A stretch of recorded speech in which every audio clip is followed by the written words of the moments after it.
നിറയെ കണ്ടവും കുളവും ആൽമരവും ഒക്കെയുള്ള നാട്ടിൻപുറത്തെ ഈ ഒരു ക്ഷേത്രത്തെക്കുറിച്ച് നിങ്ങൾ കേട്ടിട്ടുണ്ടോ? ഒരുപാട് സിനിമകളിലൊക്കെ നിങ്ങൾ ഈ ഒരു ക്ഷേത്രം കണ്ടിട്ടുണ്ടാവും.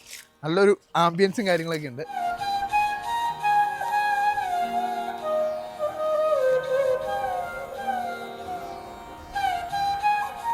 ഒരുപാട് വർഷത്തെ പഴക്കമുള്ള മണക്കാട് ശ്രീ നരസിംഹസ്വാമി ക്ഷേത്രമാണ് ഈ കാണുന്നത്. അപ്പോൾ ഈ ഒരു ക്ഷേത്രത്തിൽ ജനുവരി 15 മുതൽ 20 വരെ ഉത്സവം നടക്കുകയാണ്. ഒന്നാം ദിവസം തൃക്കൊടിയേറ്റിന് ശേഷം 8 മണിക്ക് ഗംഗാതരംഗം, ഗംഗാ ശശിധരന്റെ വയലിൻ ഫ്യൂഷനാണ്. രണ്ടാം ദിവസം സംഗീതാർച്ചനയും ഭജൻസും തിരുവാതിര ഫ്യൂഷനും ഒക്കെയുണ്ട്. മൂന്നാം ദിവസം ഏലൂർ ബിജുവിന്റെ സോപാന സംഗീതവും ഭരതനാട്യവും തിരുവാതിര ഫ്യൂഷനും ഉണ്ട്. നാലാം ഉത്സവമായ ജനുവരി 18 ഞായറാഴ്ച രാത്രി 9 മണിക്കാണ് ബാലെ ബലരാമൻ. അഞ്ചാം ദിവസം വൈകുന്നേരം 3:30-ക്ക് കാഴ്ച ശ്രീവേലിയും വൈകിട്ട് പ്രസിദ്ധമായ മുല്ലയ്ക്കൽ വരവും. അഞ്ചാം ഉത്സവമാണ് വളരെ പ്രധാനപ്പെട്ട ഉത്സവമാണ്. മണക്കാട് എതിരേൽപ്പും കാര്യങ്ങളും ഒക്കെ ഉണ്ട് രാത്രിയിൽ. പതിവ് പോലെ ഇത്തവണയും പല്ലാട്ട് ബ്രഹ്മാത്തം തന്നെയാണ് തിടമ്പേറ്റാൻ എത്തുന്നത്. ആറാം ദിവസം ആറാട്ടോടു കൂടിയാണ് ഉത്സവം സമാപിക്കുന്നത്. കുന്നത്തുപാറയിൽ ആറാട്ട് വരവ് സ്വീകരണവും കാര്യങ്ങളും ഒക്കെ ഉണ്ട്. അപ്പോൾ ഈ ഉത്സവത്തിന്റെ 6 ദിവസവും മണക്കാട് ശ്രീ നരസിംഹസ്വാമി ക്ഷേത്രത്തിലേക്ക് നിങ്ങൾ എല്ലാവരെയും സ്വാഗതം ചെയ്യുന്നു.